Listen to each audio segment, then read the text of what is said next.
I am Genevieve, 27 years old, and I have always tried to please my parents. No matter how hard I worked, it was never enough. When I discovered my credit card had been maxed out without my knowledge, I felt betrayed beyond words. My own parents had used it to fund my golden child sister's lavish lifestyle. Today, I will tell you how I finally gave them exactly what they deserved. Before I start my story, let me know where you're watching from in the comments below. Hit that like and subscribe button if you've ever had to teach someone an important lesson about respecting your boundaries. Growing up in our suburban home in Michigan, it was always clear that there were two different sets of rules in our household.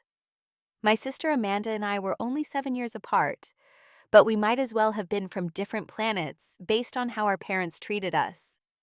From my earliest memories, I was the responsible one. The one who was expected to help with household chores, get straight A's in school, and basically act like a miniature adult.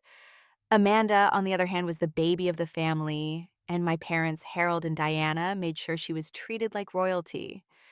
I remember when I was 10 years old, I wanted to join the swim team at school. My parents told me we couldn't afford the fees and the equipment. Just 2 weeks later, they signed Amanda up for private piano lessons, ballet classes, and bought her an expensive keyboard for practice at home. When I asked about the sudden availability of money, my mom simply said, "Your sister has natural talent we need to nurture." That was the pattern throughout our childhood. I would be told to save my allowance if I wanted something, while Amanda would just have to mention something she liked and it would appear. Birthday parties for me were small family gatherings, while Amanda had elaborate themed parties with dozens of friends invited. Despite the obvious favoritism, I loved my family. I truly did. I told myself that maybe Amanda needed more support, or perhaps my parents saw something special in her that required their investment. I never wanted to be the jealous older sister. In high school, I worked part-time at the local grocery store to save for college. My parents had made it clear that while they would help, I would need scholarships and loans to make it happen. Meanwhile, they started a college fund for Amanda when she was still in middle school. I chose to attend a state university with a good business program, working through school and graduating with honors. The day I got my diploma, my father patted me on the back and said, "We always knew you would figure it out on your own." It was meant as a compliment, but it stung to know they never really doubted I would succeed because they expected me to handle everything myself. Even after graduating and starting my career, the pattern continued. When my parents needed help with a home repair or a new appliance, they called me. When Amanda needed a car for her first year of college, they bought her one without hesitation. I gave them money when they asked, telling myself it was the right thing to do. They were family after all, and I was finally in a position to give back. What I did not realize at the time was that my financial support was not being seen as the generous gift it was. Instead, it had become an expectation, a baseline. My money was viewed as family money, while their money remained strictly for emergencies. And Amanda. Last Thanksgiving, I overheard my mother telling my aunt how proud she was that I had found my way and was now able to contribute to the family. She then gushed for 20 minutes about Amanda's art history studies and how they were planning a graduation trip to Europe for her the following summer. A trip I was apparently helping to fund, though this was the first I had heard of it. The inequity was glaring, but I had grown so accustomed to it that I simply swallowed my feelings and served the pumpkin pie with a smile.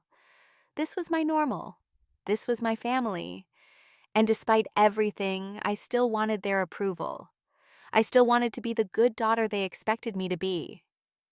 Little did I know that my definition of contributing to the family and theirs were worlds apart, and it would take a financial betrayal of the highest order for me to finally see how one-sided our relationship had truly become. After graduating from college with a degree in finance, I was determined to build a life that was completely my own. I found an apartment in a nice area of Detroit, not too far from my new job at Meridian Financial Services. It was a small one-bedroom unit, nothing fancy, but it was mine. I paid the security deposit with money I had saved working double shifts at the campus coffee shop during my senior year. My first job was as a junior financial analyst. The pay was decent, especially for a recent graduate, but I was careful with my spending. I created detailed budgets, packed lunches instead of eating out, and meticulously tracked every expense. Financial independence was not just my career, it was my personal mission. At Meridian, I quickly formed friendships with two colleagues, Sophia, a brilliant data analyst who became my lunch buddy, and James, a thoughtful attorney in the legal department who always had useful advice about navigating corporate politics. They became my work family people I could trust and lean on when things got tough. But the most supportive person in my new life was Tyler. We met at a company volleyball game in the park where he was playing for a different department. Tyler worked in IT security, and our first conversation was about the importance of strong passwords for financial accounts. Not the most romantic topic, but it showed how much we had in common right from the start. He asked me out for coffee afterward, and we had been dating steadily for nearly 2 years now. What I appreciated most about Tyler was how he listened when I talked about my family dynamics. Unlike some people who would immediately say, just cut them off, he understood the complicated emotions involved. He encouraged me to set boundaries, but never judged me for still wanting a relationship with my parents and sister. Your compassion is one of your greatest strengths, he told me once after I had spent an hour venting about a particularly frustrating phone call with my mother. Just make sure it does not become your greatest weakness. Those words would prove prophetic in the months ahead. My professional life was thriving. I received my first promotion after just 18 months, becoming a full financial analyst with a nice salary bump. I celebrated by taking Tyler out to dinner at a restaurant we usually considered too expensive for our budget. That night, he raised his glass and said, "To Genevieve who makes success look easy." If only he knew how hard I worked to make it look that way. Every achievement felt like it required twice the effort it would take someone else. Years of being the less favored child had left me with a persistent need to prove my worth. I had also become almost obsessive about my credit score. Growing up watching my parents struggle with financial management had taught me its importance. I checked it monthly, paid every bill on time, and was strategic about which credit cards I applied for. By age 27, I had built an excellent credit rating of 780 something I was secretly very proud of. When I visited my family home for Sunday dinners or holiday gatherings, I tried to maintain a positive attitude. Amanda was now in her final year of college, studying art history at a private university. My parents never missed an opportunity to mention her latest achievement or the influential people she was meeting through her internship at a prestigious gallery. Professor Winters says Amanda has a unique eye for emerging artists. My mother would say, beaming with pride. He thinks she could have a future as a curator. I would smile and ask appropriate questions about Amanda's plans, all while wondering if my parents had any idea what my day-to-day work entailed or what my career goals were. They rarely asked, and when they did, their eyes would glaze over as I explained financial analysis concepts. During one particularly tense family dinner, my father mentioned that the roof needed repairs. The way he looked at me made it clear he was fishing for an offer of financial help. I agreed to contribute $2,000 toward the project money I had been saving for a vacation. My mother thanked me profusely, but Amanda rolled her eyes when she thought I wasn't looking. Later that night, as I was driving back to my apartment, I called Sophia. She answered immediately, despite the late hour. "Another family dinner from hell?" she asked, knowing my Sunday routine. "Is it that obvious?" I laughed, but there wasn't much humor in it. "You only call this late on Sundays, and you always sound like someone deflated your soul." I told her about the roof money and Amanda's eye roll. "Jen," Sophia said using my nickname, "you know I love you, but you have got to stop being your family's ATM. They see you as a resource, not as a daughter who has her own needs and goals." "They are family," I replied automatically. "That is what family does." "No, that is what you do. When was the last time they helped you with anything?" I couldn't answer. The silence stretched between us. "Exactly," Sophia said softly. "Just think about it. Okay, you deserve to be more than just a checkbook." I promised I would consider what she said, but truthfully, I wasn't ready to confront the reality of my family dynamics. It was easier to keep the peace to play the role I had been assigned since childhood. The responsible one, the provider, the good daughter who never caused problems. What I didn't realize then was that my willingness to maintain this role was about to be tested in a way I never could have anticipated. And that sometimes being truly good to yourself and others means being willing to disrupt the peace. It was a Tuesday evening in April when my world turned upside down. I had just gotten home from work and was going through my usual routine of checking my emails and accounts. I always reviewed my credit card statements weekly, a habit that had served me well in maintaining my financial health. As I logged into my primary credit card account, the one with the highest credit limit of $15,000, I felt my stomach drop. The available credit showed just $237. My balance was over $14,700, nearly maxed out. My first thought was identity theft. Someone had stolen my card information and gone on a shopping spree. My hands shook as I scrolled through the recent transactions. There were charges from Nordstrom Saks Fifth Avenue Tiffany & Koto, several high-end boutiques I had never heard of, an expensive day spa, and a booking for the Grand Hotel in Mackinac Island. This can't be right, I muttered to myself, feeling panic rise in my chest. I had used this card just yesterday to buy groceries, and the balance had been under $500. I immediately called the credit card company's fraud department. After going through security verification, I explained the situation to the representative. "I'm seeing multiple unauthorized charges on my account over the past week," I said. "I need to report them as fraudulent." The representative, a man named Kevin, according to his introduction, pulled up my account. "Yes, I see several large purchases in the past 10 days. Can you confirm which specific transactions you believe are unauthorized?" I listed them all, starting with a $2,000 charge at Nordstrom from 9 days ago. As I went through the list, Kevin asked an unexpected question. "Ms. Chambers, were you aware that these purchases were made using your physical card, not just the card number? The chip was present for all these transactions." "That's impossible," I said. "My card is right here." I pulled my wallet from my purse to confirm, and sure enough, my credit card was exactly where it should be. "Well, according to our records, the transactions were made with a duplicate of your card that was issued on your account." "I never requested a duplicate card," I said, my voice rising with alarm. There was a pause before Kevin responded. "The request for the additional card was made on March 15th. Our records show the request came through your online account, and the card was sent to your home address on file." My home address, which meant whoever had the card either intercepted my mail or had access to my apartment. A chill ran down my spine. "I need more information," I insisted. "Who signed for the card? Did they verify ID?" "Let me check," Kevin said. I could hear him typing. "The card was sent regular mail, so no signature was required. But I do see notes that the additional cardholder provided your full social security number and mother's maiden name when activating the card by phone." A horrible suspicion began forming in my mind. There were only a few people who would know both those pieces of information. "Kevin, can you tell me what name is on the additional card?" "The name on the card is Diana Chambers, my mother's name. My mother had ordered a duplicate of my credit card in her name without telling me, and she had apparently spent nearly $15,000 in less than 2 weeks. "I need to call you back," I said weakly, and ended the call before Kevin could respond. With shaking hands, I dialed my mother's number.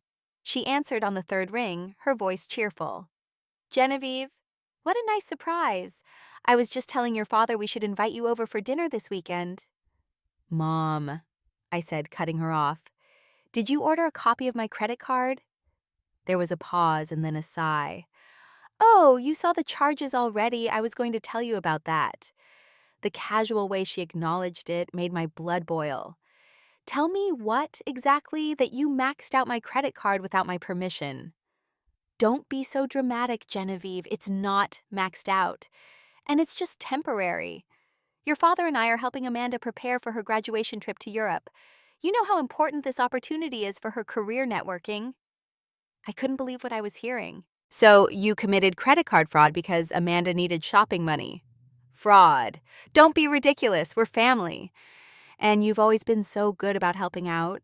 We just needed to get a few things for Amanda's trip, and our cards are already at their limits because of some unexpected expenses." "A few things, Mom, you spent almost $15,000. "That's not a few things. That's more than 3 months of my salary." My mother's tone turned defensive. "Well, you've always had a good job and plenty of money. Amanda is just starting out and needs to make the right impression.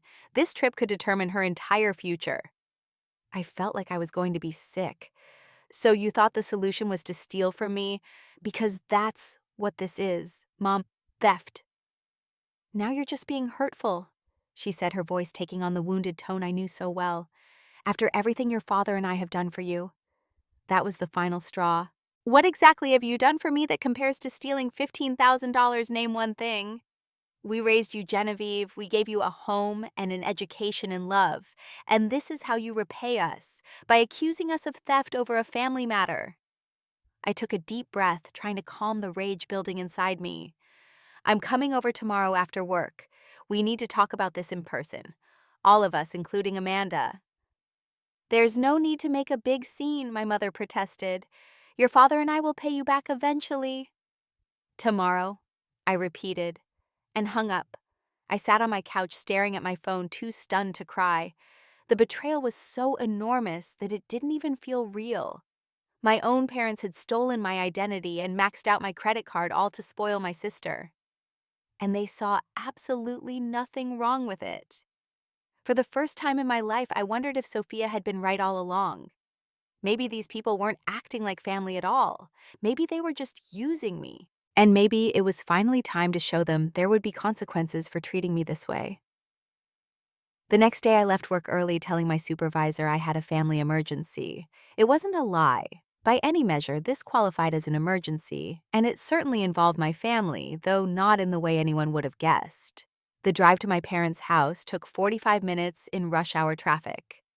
I used that time to rehearse what I wanted to say, but every practiced speech dissolved into angry fragments in my mind. How do you calmly discuss something like this? How do you express the magnitude of such a betrayal without screaming? When I pulled into the driveway of the modest 2-story house where I grew up, I sat in my car for a few minutes, gathering my courage. The front door opened, and my father stepped onto the porch. He waved tentatively, his expression concerned. I wondered if he was concerned about me, or just worried about the confrontation to come. I grabbed my purse, which contained printed copies of my credit card statement, and a notepad where I had jotted down some key points I wanted to make. Taking a deep breath, I got out of the car and walked up the familiar path to the front door. Genevieve, my father said, stepping aside to let me in. Your mother told me you're upset. Upset doesn't begin to cover it, Dad, I replied, walking past him into the living room. My mother was sitting on the couch, and Amanda was curled up in the armchair, scrolling through her phone. She barely looked up when I entered. Where's the copy of my credit card? I asked, not bothering with greetings. My mother reached into her purse on the coffee table and pulled out a credit card. She held it out to me without meeting my eyes. I took it and snapped it in half before putting the pieces in my pocket. Sit down, I said to my father, who was still hovering by the doorway. We need to talk about what you've done. There's no need for such dramatics, my mother said, her voice taking on the patronizing tone she used when she thought I was overreacting.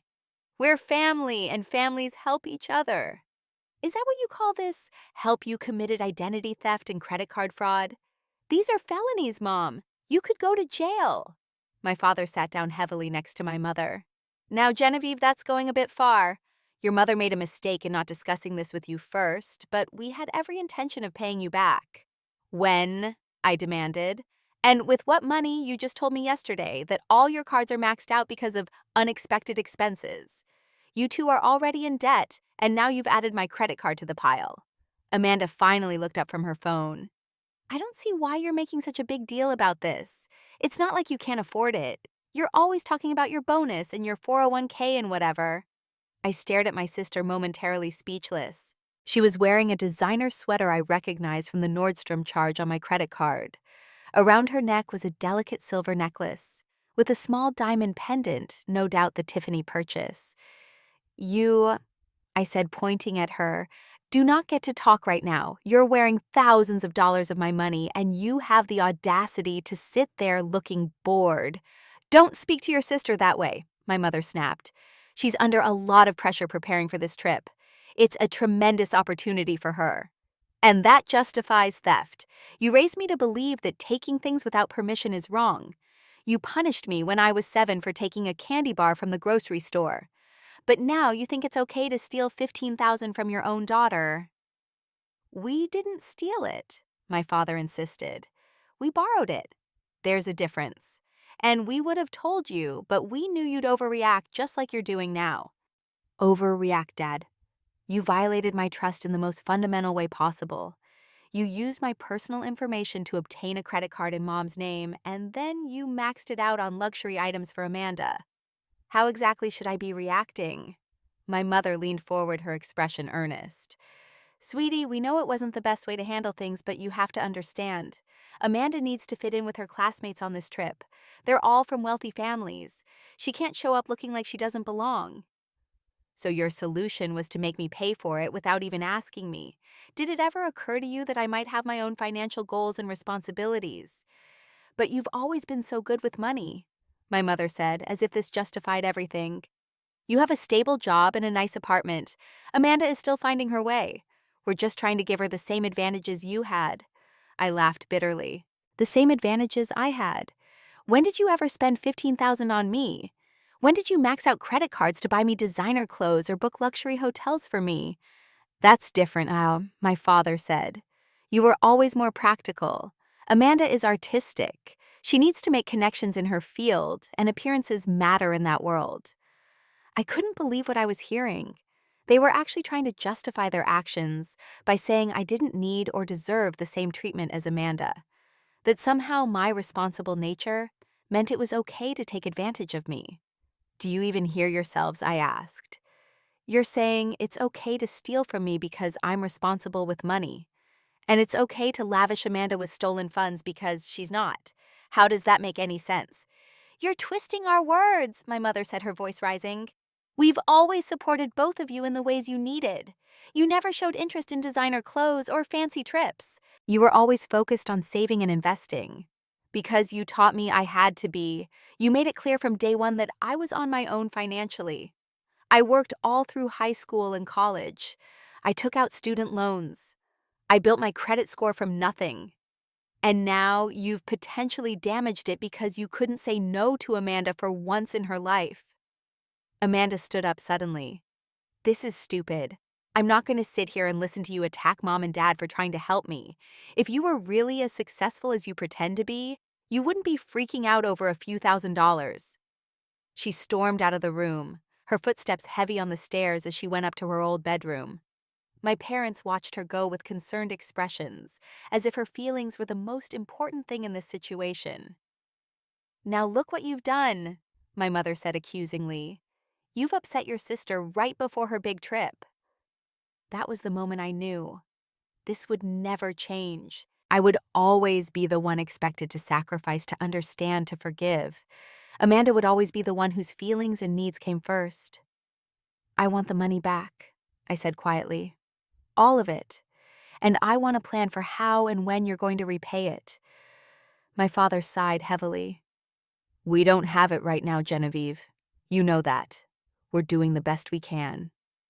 Your best isn't good enough anymore, I said, standing up. I'll be in touch about how we're going to resolve this. As I walked to the door, my mother called after me. You're choosing money over family. Is that really the person you want to be? I turned back to look at them. These people who had raised me but never seemed to see me. I'm not choosing money over family. I'm choosing self-respect over abuse. There's a difference. I walked out, closing the door firmly behind me. In my car, I finally let the tears come. But they weren't tears of sadness. They were tears of clarity. For the first time, I saw my family for what they truly were, and I knew that things would never be the same again. Back in my apartment that evening, I felt completely drained. The confrontation had gone even worse than I had anticipated. Not only were my parents unapologetic, but they had actually tried to make me feel guilty for being upset about their betrayal. The sheer audacity of it was breathtaking. I picked up my phone and sent a group text to Tyler and Sophia. Need to talk, free for coffee tonight. They both responded immediately. Tyler, I'll be there. Sophia, name the place and time. We agreed to meet at our favorite cafe, a quiet spot a few blocks from my apartment. I arrived first and secured a corner table, ordering a large pot of tea for the three of us. Sophia arrived next, her face full of concern as she slid into the booth beside me. You look like hell, she said, giving my hand a squeeze. What happened? Wait for Tyler, I replied. I only want to go through this once. Tyler arrived 5 minutes later, slightly out of breath like he had rushed over. He sat across from us and studied my face. That bad, huh? I nodded and then proceeded to tell them everything. The discovery of the credit card charges, the confrontation with my family, and their stunning lack of remorse. Both of them listened without interrupting, though Sophia's expression grew increasingly outraged, and Tyler's jaw tightened visibly. When I finished, there was a moment of silence before Tyler spoke. You need to report this to the police, he said firmly. What they did is identity theft and credit card fraud. Those are serious crimes. They're her parents, Sophia countered, though she didn't sound convinced of her own argument. Filing a police report would mean they could face criminal charges. Good, Tyler said. They should face charges. They stole $15,000 and showed zero remorse. If a stranger did that, we wouldn't be debating what to do. I stared into my tea, torn between my lifelong instinct to protect my family and the knowledge that what they had done was objectively wrong and potentially damaging to my financial future. I don't know if I can do that to them, I admitted. Despite everything, they're still my parents. Sophia squeezed my hand again. I understand that. But Jen, they're taking advantage of that exact sentiment. They know you won't go to the police because they're family, so they think there are no real consequences for their actions. What about a different approach? She continued, her expression thoughtful. What if you treated this like what it actually is, a debt they owe you? Make them sign a formal repayment agreement with terms and deadlines. Show them you're serious about getting your money back. Tyler didn't look entirely satisfied with this solution, but he nodded slowly. It's a start. And if they refuse to sign or don't stick to the repayment plan, you can still file a police report later. I just keep thinking about my credit score, I said, voicing one of my biggest worries. I worked so hard to build it, and now this huge charge might damage it. Not to mention I need that credit line for actual emergencies. You should talk to James in legal, Sophia suggested. He might have some advice about protecting your credit score and drafting a legally binding repayment agreement. That's a good idea, I agreed, feeling a small measure of relief at having some concrete next steps. The next day at work, I approached James during lunch break and explained my situation. His reaction was similar to Tyler's, a combination of shock and indignation on my behalf. Your parents did what? He exclaimed loud enough that a few heads turned our way in the break room. He lowered his voice. Sorry, but that's just... I can't believe they would do that to their own daughter.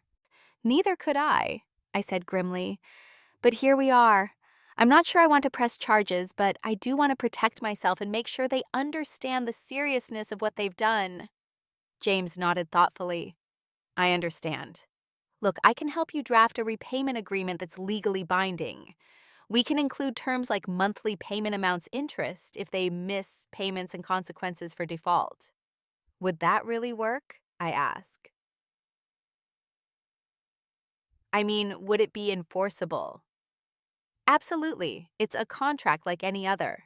If they sign it and then don't comply, you could take them to civil court. It's not the same as filing criminal charges, but it gives you legal recourse if they don't pay you back. We spent the next hour of our lunch break outlining the terms of the agreement.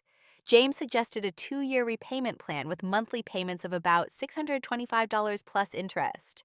He also recommended including a clause about what would happen if they defaulted the option to pursue legal action, including filing a police report for the original identity theft. This way, he explained, they have a clear understanding of what's at stake. It's not just about the money anymore, it's about respecting your boundaries and acknowledging that what they did was wrong. As our lunch break came to an end, James asked a question that made me pause. What about your sister? It sounds like she benefited from all this but takes no responsibility. I hadn't thought much about how to handle Amanda in all this. She wasn't the one who had stolen my identity, but she had happily accepted thousands of dollars of gifts purchased with my stolen credit. I don't know, I admitted. She's always been spoiled, but this is different. She's an adult now, not a child. She should understand that what our parents did was wrong. Maybe there's a way to include her in the accountability process, James suggested. If your parents are buying her all these things because they think she needs them to succeed, perhaps there's a better way to support her future that doesn't involve credit card fraud. That conversation planted a seed in my mind. If my parents truly believed they were helping Amanda's future, perhaps there was a more responsible way to do that.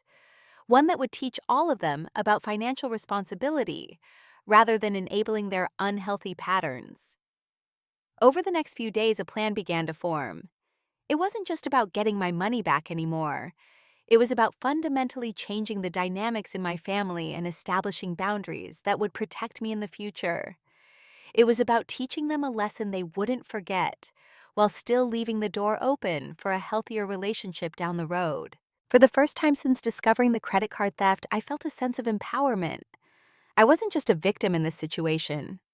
I was taking control, creating a solution that addressed the real problems at the core of my family's dysfunction. And in doing so, I was finally standing up for myself in a way I never had before. The first step in my plan was to call the credit card company and cancel the fraudulent card. I explained the situation carefully, making it clear that I had not authorized the duplicate card, but also stating that I did not wish to press charges at this time. The representative noted this on my account and helped me set up a fraud alert with the credit bureaus to prevent any future unauthorized accounts from being opened in my name. Next, I gathered all the documentation I would need: the credit card statements showing the fraudulent charges records of my conversation with the credit card company, and the repayment agreement James had helped me draft. I also wrote a letter to my parents, outlining my terms and expectations going forward. But there was one more element to my plan that required additional research. I spent several evenings researching trust funds and speaking with a financial advisor about the possibility of setting up a restricted account for Amanda. If my parents truly wanted to help her future, there were responsible ways to do that without enabling her entitled attitude.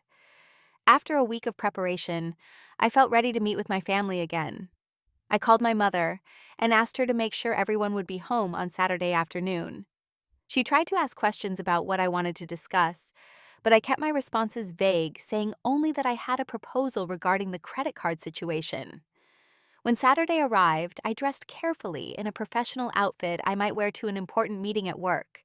This wasn't just a family visit, it was a negotiation, and I wanted to set the right tone from the start. This time when I arrived at my parents' house, there was no welcoming committee on the porch. I knocked on the door, and my father answered, his expression guarded. In the living room, my mother and Amanda were seated side by side on the couch, presenting a united front. I took the armchair across from them, placing my portfolio on the coffee table between us. "Thank you for meeting with me," I began, keeping my voice steady and professional. "I've given our situation a lot of thought, and I've come up with a solution that addresses everyone's concerns." "If you're here to lecture us again, we're not interested," Amanda said immediately. My mother put a hand on her arm, silencing her. "Let's hear what your sister has to say," she said, though her tone suggested she wasn't expecting to like it. I opened my portfolio and removed the repayment agreement. First, I've drafted a formal repayment plan for the $14,763 charge to my credit card without my authorization. The terms are quite reasonable monthly payments over 2 years with a modest interest rate. I slid the document across the table. My father picked it up and skimmed it, his eyebrows rising as he read. "This is a legal contract," he said, sounding surprised. "Yes, it is," I confirmed, "because this is a legal matter. What happened wasn't just a family disagreement. It was identity theft and credit card fraud. Those are crimes. I'm offering you a way to make this right without involving law enforcement, but I need to protect myself." "You're threatening to have us arrested if we don't sign this," my mother asked, her voice rising with indignation. "I'm giving you an opportunity to take responsibility for your actions," I corrected her. "The contract simply formalizes what you already claimed you intended to do: pay me back. If that was truly your intention all along, then signing shouldn't be a problem." My father continued reading the document, his expression growing increasingly somber. "There are penalties here for missed payments," he noted. "Yes, just like any loan agreement. This isn't just about the money, Dad. It's about trust. You and Mom violated my trust in a profound way. This agreement is a path forward, a way for you to rebuild that trust by demonstrating that you respect my boundaries. Amanda, who had been uncharacteristically quiet, suddenly spoke up. So that's it. They pay you back and you lord it over them for the next 2 years. Actually, no, I said, turning to face her directly. There's more to my proposal, and it involves you. I removed another document from my portfolio. I've looked into setting up a trust fund for you, Amanda. That got everyone's attention. Amanda's eyes widened, and my parents exchanged confused glances. A trust fund? My mother repeated. What do you mean? If your true concern is Amanda's future and helping her establish herself professionally, then there are responsible ways to do that. A trust could provide her with financial support for legitimate educational and professional development expenses, without the impulse spending on luxury items that don't actually advance her career. You want to control how I spend money? Amanda asked incredulously. No, I corrected her. I want to help you learn to manage money responsibly. The trust would have specific conditions for withdrawals, educational expenses, professional development, even housing while you're establishing your career, but not designer clothes or five-star hotels. That sounds controlling, my mother said, but I could see uncertainty in her eyes.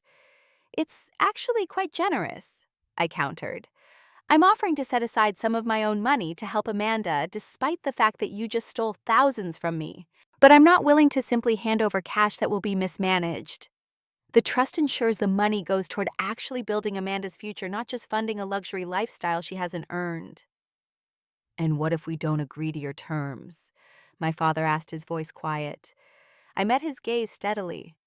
Then I'll need to take more formal steps to address the identity theft and credit card fraud. I don't want to do that. I would much rather find a path forward that repairs our relationship while protecting me from further financial abuse. Financial abuse, my mother repeated, sounding wounded. Is that really how you see us? Mom, you used my personal information to obtain a credit card without my knowledge, maxed it out on luxury items I would never buy for myself, and then tried to make me feel guilty for being upset about it. Yes, that is financial abuse, and it stops now, one way or another. A heavy silence fell over the room. My father stared at the repayment agreement in his hands. Amanda looked sullen, but I could see she was thinking about what I had said. My mother's eyes were bright with unshed tears. We never meant to hurt you, she said finally, her voice small. We just got carried away trying to help Amanda prepare for her trip. Things have been tight financially, and we wanted her to have every advantage. I understand wanting to help your child, I said, softening my tone slightly, but not at the expense of your other child. Not by stealing and lying. There are better ways to support Amanda's dreams, ways that don't involve criminal activity, or teaching her that it's okay to take what isn't hers. My father sighed heavily and placed the agreement back on the coffee table. We need some time to think about this, Genevieve. It's a lot to process. I nodded, having expected this response. I understand. Take a week to review everything and discuss it as a family. But please know that if we can't come to an agreement, I will have to pursue other options to protect myself financially. As I stood to leave, Amanda surprised me by speaking up. What exactly would be covered by this trust thing? Like if I needed an apartment in New York for an internship, would that count? Yes, I said, encouraged by her question. Housing for educational or professional purposes would be covered. The trust would be designed to support your genuine career development, not just lifestyle choices. She nodded thoughtfully, and for the first time, I saw a glimmer of maturity in her expression.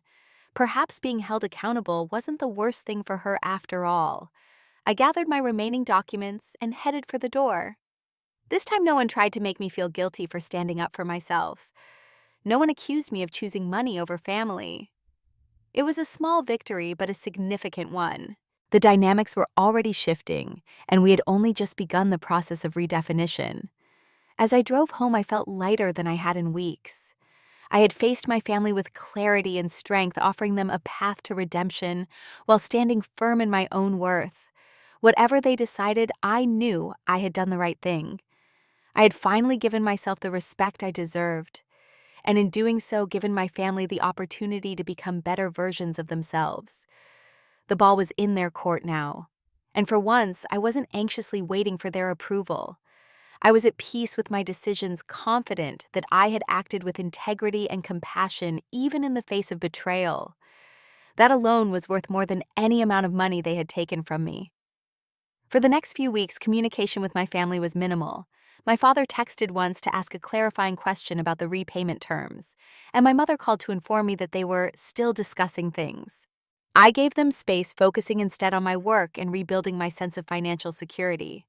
Tyler was supportive throughout this period, often coming over with takeout and listening as I processed my complicated emotions. "I'm proud of you," he told me one evening as we sat on my balcony watching the sunset. Standing up to family is one of the hardest things to do, especially when you've been conditioned your whole life to put their needs first. Sophia was equally supportive, but in her characteristic no-nonsense way. "They're taking their sweet time deciding whether to face consequences for their actions," she observed during our lunch break. "That tells you everything you need to know about how seriously they're taking this." Just as I was beginning to think I might need to follow through on the more serious consequences I had outlined, I received a text from my mother, asking if I could come over for dinner on Sunday. "We've made a decision," she wrote, "and we'd like to talk in person." I arrived at my parents' house feeling nervous but resolved. Whatever their decision, I was prepared to stand my ground. To my surprise, the atmosphere was different this time. The dining table was set nicely as if for a special occasion. My father opened the door with a tentative smile, and my mother actually hugged me when I entered. Amanda was already seated at the table, her expression unreadable. I took my usual place, noticing that beside my plate was an envelope. "We've done a lot of thinking," my father began as my mother served the meal she had prepared, "and a lot of talking. Some of it pretty uncomfortable, to be honest. Your proposal forced us to look at some patterns we've been in for a long time." My mother added, her voice softer than usual. "Patterns that haven't been fair to you." I remained silent, waiting to see where this was going. My father gestured to the envelope beside my plate. "Open it," he said. Inside was the repayment agreement I had drafted, signed by both my parents. Along with it was a check for the first month's payment and a handwritten letter. I unfolded the letter and read it silently.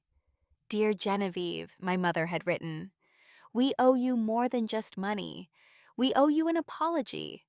What we did was wrong on every level. We violated your trust, disrespected your boundaries, and then tried to make you feel guilty for being justifiably upset. There is no excuse for our behavior, and we are truly sorry for the pain we've caused you." The letter went on to acknowledge the pattern of favoritism they had shown toward Amanda throughout our lives, and their tendency to take my responsibility and success for granted. It ended with a commitment not just to repay the money, but to work on rebuilding our relationship on a foundation of mutual respect. I looked up from the letter to find all three of them watching me intently. "This is unexpected," I admitted, "but I appreciate it. It means a lot to hear you acknowledge these things." "It wasn't easy," my father said. "Looking at yourself and realizing you failed one of your children, that's a hard pill to swallow. But you forced us to see it, and I'm grateful for that even though it hurts." My mother reached across the table and placed her hand over mine. "We're going to do better, Genevieve, we promise.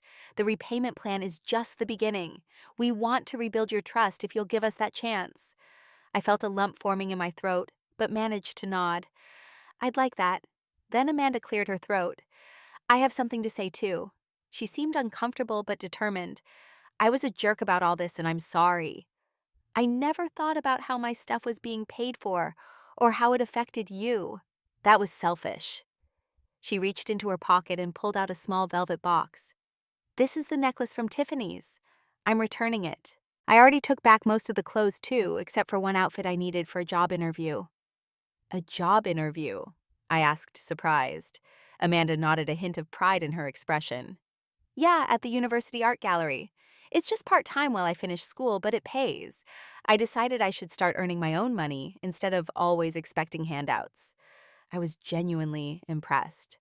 "That's great, Amanda. Really."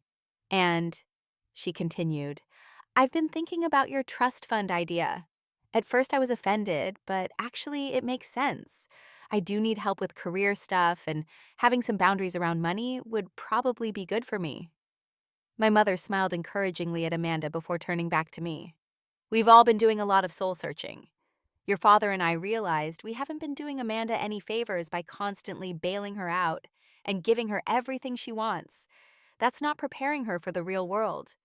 We're going to work on being more balanced in how we support both of you, my father added, and more respectful of your boundaries. The fact that you were willing to find a solution instead of just cutting us off or calling the police, that means a lot, Genevieve. It shows a generosity of spirit that, frankly, we didn't deserve. We ate dinner together, the conversation still somewhat tentative, but more authentic than any family meal I could remember. There were moments of tension, certainly, and I knew that real change would take time and consistent effort. But for the first time, I felt truly seen by my family, not just as the responsible one who could be counted on for financial help, but as a person with my own needs and boundaries, deserving of respect. After dinner, I helped my mother clear the table, while Amanda and my father stepped outside to bring in dessert that was apparently a surprise. When we were alone in the kitchen, my mother turned to me with tears in her eyes. I'm so sorry, Genevieve. Not just for the credit card, but for everything. For all the times I made you feel less important or less loved than your sister. That was never my intention, but I see now that it was the effect, and that's what matters. Before I could respond, she continued, I hope you know that I always have loved you deeply. I think I took your strength and independence for granted. I told myself you didn't need as much from me, but the truth is, everyone needs to feel valued and prioritized by their parents. I failed you in that way, and I will spend however long it takes trying to make that right. I hugged my mother, then both of us crying quietly in the kitchen. It wasn't a magical fix for years of hurt and imbalance, but it was a start. A genuine acknowledgement is sometimes the most healing thing possible, even if it can't erase the past. 6 months later, much had changed in our family dynamics. My parents had faithfully made every payment according to our agreement. Amanda had continued working at the gallery and was showing real talent for arts administration. The trust fund had been established with clear guidelines for educational and professional expenses. Most importantly, our family interactions had transformed. My parents made consistent efforts to show interest in my life and career, celebrating my accomplishments with the same enthusiasm they showed for Amanda's. Family gatherings were more balanced, with everyone's needs and preferences taken into consideration. There were still occasional slips into old patterns, of course. Decades of ingrained behavior don't change overnight. But now, when I noticed inequality or felt my boundaries being tested, I spoke up immediately. And remarkably, my family listened. You taught us all something valuable, my father said during a Sunday dinner celebrating my recent promotion. You showed us that true love includes respect and accountability, that you can stand up for yourself without destroying relationships. That's a lesson we all needed to learn. As I looked around the table at my imperfect but improving family, I felt a deep sense of peace. The journey had been painful but necessary. By refusing to accept disrespect and setting clear boundaries, I hadn't just protected myself financially. I had created the opportunity for genuine healing and growth for all of us. Sometimes giving people what they deserve doesn't mean punishment or revenge. Sometimes it means giving them the chance to become better than they were before, to recognize their failures and make amends, to grow into the kind of people who respect boundaries and honor commitments. That's what I gave my family the opportunity to become their best selves. And in the process, I became my best self too. Someone who values herself enough to demand respect, but is generous enough to allow for redemption. The stolen money was never really the point. It was simply the catalyst that forced us all to confront the unhealthy dynamics that had defined our family for too long. In the end, what my parents deserved wasn't punishment, but the chance to be better parents. What Amanda deserved wasn't endless indulgence, but guidance toward responsibility. And what I deserved wasn't just repayment, but recognition of my worth beyond what I could provide for others. That realization was worth far more than $15,000. It was, in fact, priceless. What would you have done in my situation? Was I too harsh or too lenient with my family? I would love to hear your thoughts in the comments below. And if you found value in my story, please like, subscribe, and share it with someone who might need to hear that it is possible to stand up for yourself while still leaving room for reconciliation. Thank you for listening, and remember, your worth is never determined by how others treat you, but by how you choose to treat yourself.